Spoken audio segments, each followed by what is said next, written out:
Hi, I'm Brass, the lead VFX artist for Piloto, and I am the one that made this procedural mesh generator script, and probably the one that will update it later.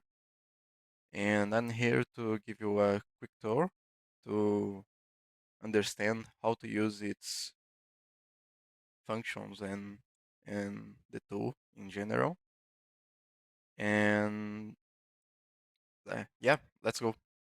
So you just need to create an empty wherever you want and add the procedural mesh generator component, and it will automatically create a particle system and set it like this with a burst of one particle and disable the other modules of the particle system component, and it will create a quad. It's the default shape you will use, and here you have some settings. Let's first assign a material so we don't have this shader error ping on our procedural mesh. And here we have some UV manipulation parameters. Here you can rotate your UV, and here you can change the tiling of the mesh itself in X and Y. And here below the auto update parameters, we have some contextual changes for each of the shapes we have for now. But before, this auto update checkbox is very important. Maybe you disable it and don't know what it did, but when you have auto update disabled, you won't have your changes automatically shown on the particle system you are using. So make sure you have this on, so you have your changes happening in real time. On the quad, we don't have anything very hard to understand. We just have the dimensions of your quad. On the radial shape, you have some more parameters. They are kind of understandable and very easy to get if you just mess with them for a little bit. Here you have the controls for the inner range and the outer range, the radius of the radial. Here you have the angle. So if you set it to 260, you have a full circle. And here you have the segments of the circle. So if you reduce, you can see we have a more lower poly radial shape. In on the rings we have the inner vertices.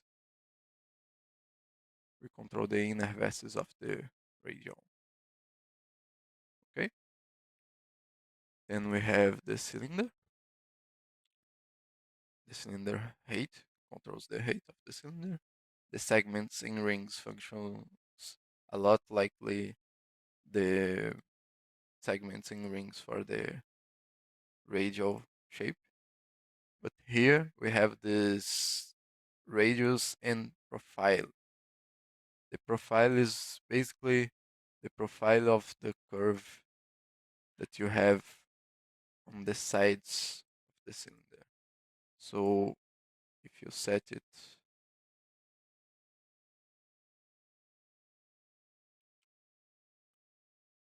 like this, you see that the shape will follow the shape of the curve that we're setting there, and the sides of the cylinder will follow the curve. And we have this sphere, nothing very impressive here. just segments, rings, and radius. And the 9 slice quad, it's a special type of shape that makes sure to have a frame on the outside of the quad, so you can use it to make some indicators that repeat differently on the border of the shape and the center of the shape. You can see that adjusting the border sides, the framing of the quad changes, and you have different types of of shapes here. And if you adjust the quad size, the shape of the border stays the same. This is very useful when you want to tile differently the inner of your quad and the outer of your quad. And finally, you have these two buttons here. This one is just a measure to make sure you have a way to reassign the connection of the script generating the mesh, and you're meshing the render of the particle system. So unless you're not knowing exactly what's going on and your shape's not showing up and everything's invisible, try clicking this button. And here we have the bake mesh to asset. It's very simple. It will pop up a menu. You can name your mesh there. And there's you have here you have your path you want to save your mesh.